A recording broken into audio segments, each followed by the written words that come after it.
This past week, we've had two notable incidences in which words came to blows. We've had one incident in which a pro-life activist had hands put on her during an interview that went off the rails. Not the point. What I'm saying. And in a more serious incident, we've had a teen in Texas suffer a fatal injury after engaging in a confrontation with another student. Both incidents occurred after a heated conversation in which the aggressors felt targeted and bullied. As a result, most people seem to believe that these altercations, though unfortunate, are ultimately a result of f***ing around and finding out. But I don't think it's that simple. Let's discuss.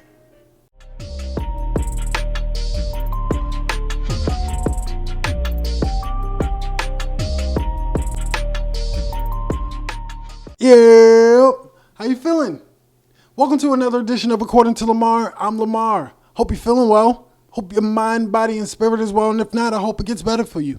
Remember, there's a lot of reasons to feel stressed right now, but I hope you find the things that make you feel blessed right now. Yes! Now let's get into the story. A pro-life activist in New York City was punched in the face while doing a street interview about abortion, leaving her bloodied and requiring stitches. Savannah Craven Anteo, a 23-year-old reporter for advocacy group Live Action, was conducting a man on the street interview in Harlem on Thursday, discussing the topic of Planned Parenthood with Breonna Rivers, a pro-choice New Yorker. The journalist was left with a cut on her forehead and eyebrow. She also required medical attention at a local hospital and received stitches for the gash. Her husband, who happens to be the person recording the incident, also was the person who called 911 for assistance. As for Savannah, she responded to the incident via a post on Instagram. The post was captioned, "I was just assaulted in Harlem interviewing people on the street. In cop car. Heading to hospital. Updates soon. Abortion supporters are violent." She captioned the post in all caps, which also included the video of her in the back of a police cruiser. The woman who punched Savannah has also since responded to the altercation. Breonna Rivers admits that she was wrong for punching the reporter, but claims her antagonistic ways is what pushed her to violence. Savannah, I sincerely apologize, but I cannot sit around and allow you to continue pushing this one-sided narrative.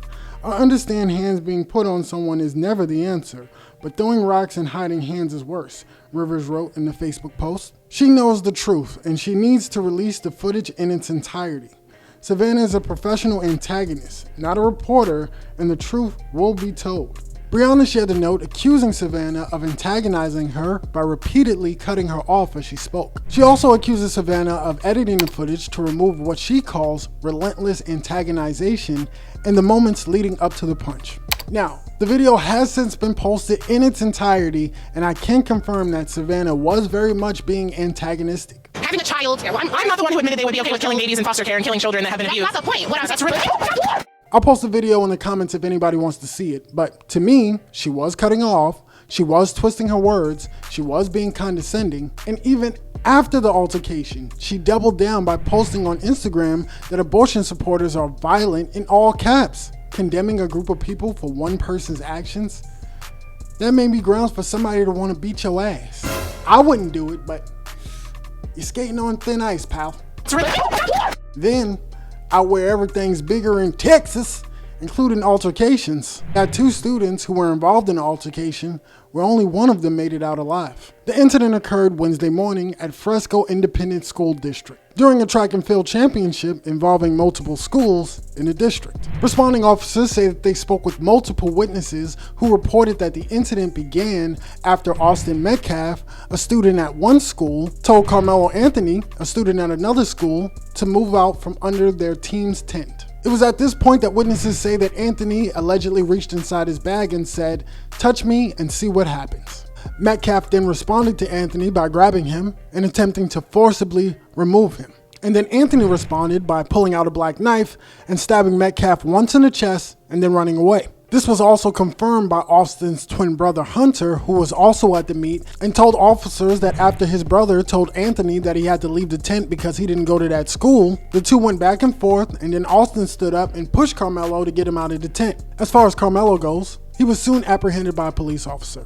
And not only did he comply with the arrest, he allegedly told the police officer, unprompted, and without being asked any questions about the incident, I was protecting myself. In fact, according to police reports, when the officer advised another responding officer that he had the alleged suspect, Anthony reportedly responded, "I'm not alleged, I did it." And as he was walking to the police car, reports say Anthony was emotional, reportedly saying unprompted, "He put his hands on me. I told him not to." Once in the back seat, he also reportedly asked if Metcalf was going to be okay. Anthony reportedly made another spontaneous statement and asked the police officer if what happened could be considered self-defense. Another officer reported that the suspect was crying hysterically while being walked away from the stadium. Anthony is currently being held in a Collin County jail on a $1 million bond, which his attorney is now trying to get lowered as his client is claiming self-defense. Now, the first thing I thought of when I heard this is, whatever happened to just giving people hands? Like, how do we just jump to knives? Like, whatever happened to just beating people at?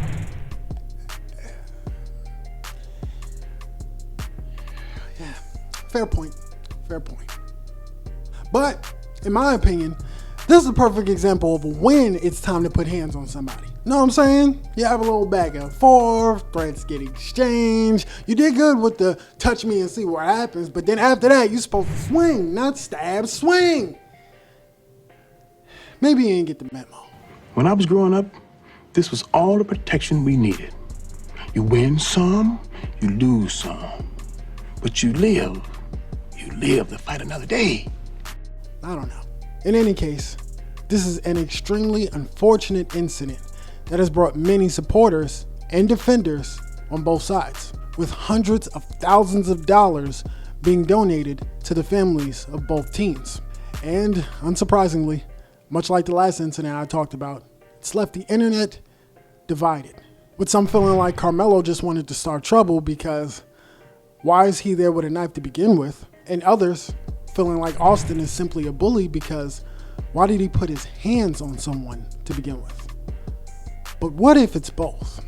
What if the bully meets the person who's looking for trouble? What if the person who needs to watch how they speak to people meets the person that needs to keep their hands to themselves? What happens when the person who's doing too much meets the person who takes it too far? What if it's both? It's easy to just shrug it off as another case of f*** around and find out. But what you find out is that sometimes it's not just the person who is f***ing around that's gonna find out. See old girl that hit the reporter? She probably gonna get sued. And Lord only knows what's gonna happen to that kid in jail. Look, all I'm saying is it just gotta be levels to things, all right? I'm not here to play peacemaker.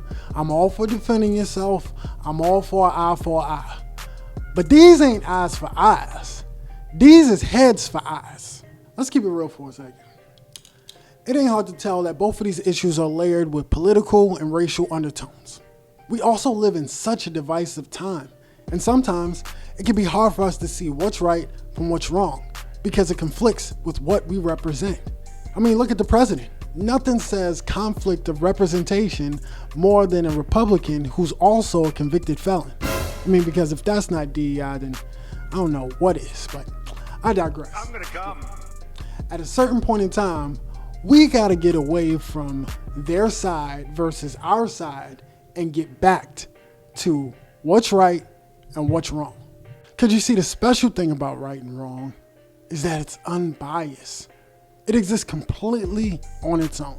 It's fully independent, doesn't belong to a set group. So if you or anybody else is making this about conservative versus liberal, or Democrats versus Republicans, or pro-life versus pro-choice, or black versus white, or past situation versus this situation, just know that you're already starting off wrong. Because if you were to strip all those things down, or switch them around, it shouldn't change how you feel about everything.